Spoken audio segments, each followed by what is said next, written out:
या देशात सर्वप्रथम स्वराज्याची संकल्पना रुजविणारे छत्रपती शहाजी महाराज। या देशात एक नाही तर दोन छत्रपतींना घडवणाऱ्या आदर्श माता, राजमाता, राष्ट्रमाता माँसाहेब जिजाऊ। या देशात सर्वप्रथम हिंदवी स्वराज्याची स्थापना करणारे जाणते राजे छत्रपती शिवाजी महाराज। या देशातील पहिले धर्मसंस्कृत पंडित शिवपुत्र छत्रपती संभाजी महाराज। या देशातील प्राथमिक शिक्षण मोफत व सक्तीचे करा असे निवेदन करणारे क्रांती सूर्य महात्मा ज्योतिबा फुले। ज्या मातेच्या पुण्याईने आज मी इथे भाषण करू शकतो अशा या देशातील पहिल्या महिला आदर्श शिक्षिका सावित्रीबाई फुले, ज्यांच्या राज्यघटनेमुळे आज मला इथे बोलण्याचा अधिकार मिळाला, असे या देशातील राज्यघटनेचे शिल्पकार विश्वरत्न डॉक्टर बाबासाहेब आंबेडकर। या देशातील पहिले missile man APJ Abdul Kalam. या सर्व थोर महापुरुषांच्या पायाची धूळ नतमस्तकी लावून मी कोटी कोटी अभिवादन करते। आजही आपल्या देशाचे रक्षण करण्यासाठी जय जवान सीमेवर डोळ्यात तेल घालून आपल्या देशाचे रक्षण करत आहेत। त्यांच्या जीवनात सुख समृद्धी लाभो यासाठी मी देवास प्रार्थना करू इच्छिते। आजच्या कार्यक्रमाचे अध्यक्ष, उपस्थित मान्यवर, प्रमुख पाहुणे व माझ्या बालमित्रांनो, तुम्हा सर्वांना प्रजासत्ताक दिनाच्या हार्दिक शुभेच्छा।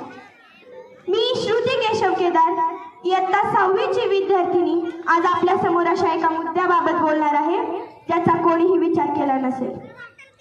सूर्य कधी कोणाच्या तळहाताने झाकत नाही। अरे सूर्य कधी कोणाच्या तळहाताने झाकत नाही, हिमालय कोणाच्या बापाला वाकत नाही, आणि खरं सांगते मला अडवण्याची कोणास ताकद नाही। हा हक्क मला माझ्या भारतीय संविधानाने दिला। मी संविधानाची पाईक आहे आणि याचा मला अभिमान आहे। शिवाजी महाराजांनी हिंदवी स्वराज्याची स्थापना केली। त्यांच्या मावळ्यांनी रक्ताचे पाणी करून स्थापित केलेले स्वराज्य पेशव्यांनी उद्ध्वस्त केले। पेशव्यांच्या मूर्खपणामुळे इंग्रज आपल्या देशात आले, पण भगतसिंग सारख्या थोर महापुरुषाने पुन्हा एकदा आपले रक्त सांडून, पुन्हा एकदा आपले बलिदान देऊन परत एकदा आपल्या देशाला स्वातंत्र्य मिळवून दिले। पण आज सामान्य माणसाला मंगळसूत्र विकूनही न्याय मिळत नाही। रक्षण करणाऱ्या पोलिसांवरच हल्ले होत आहेत। सर्वत्र अन्याय, अत्याचार वाढला आहे। या देशात 100 कोटी लोक जिवंत असूनही मेल्याप्रमाणे पुतळ्यासारखे जीवन जगत आहेत। म्हणूनच तर आज शेतकरी आत्महत्या करत आहेत आणि एकेकाळी आपल्या देशात सोन्याचा धूर निघत होता, आज शेतकऱ्याच्या चितेचा धूर निघत आहे। म्हणूनच तर आज आपल्या देशाचा कारभार आंधळा दळतो आणि कुत्रा पीठ खातो असा झालेला आहे।